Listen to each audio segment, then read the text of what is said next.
Bingo Production. Selector Imane White Charis House Radio. Nash Bazire Mago Madina Sim Celeb Neni Wanofa Boss Bingu Datambura Ndakusiya guka DJ ndi champion Datambura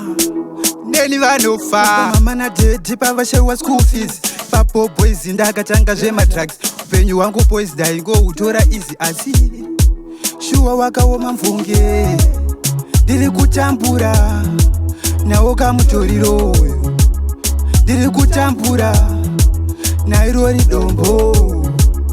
ndiri kutambura nawo kamutoriro lungayo ndiri kutambura nawo kamutoriro ndatambura ndorara ndakamuka ndatambura hama dzandibuka ndatambura shuwa zvakaoma ndatambura hama dzondibuka ndiri kutambura nawo kamutoriro ndiri kutambura nairori dombo ndiri kutambura nawo kamutoriro lungayo ndiri kutambura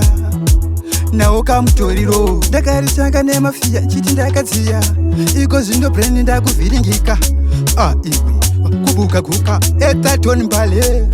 kubva mama nadedi pavashewa school fees papo boys ndakatanga zvemadrugs upenyu wangu boys daingo utora easy asi shuwa wakaoma mvunge ndiri kutambura nawo kamutoriro ndiri kutambura nairori dombo ndiri kutambura nawo kamutoriro lungayo ndiri kutambura nawo kamutoriro ndatambura ndorara ndakamuka ndatambura hama dzandibuka ndatambura shuwa zvakaoma ndatambura hama dzondibuka ndiri kutambura nawo kamutoriro ndiri kutambura nairori dombo ndiri kutambura nawo kamutoriro lungayo ndiri kutambura nawo kamutoriro ndakarisanga nemafiya chiti ndakadziya iko zvindo breni ndakuvhiringika iwe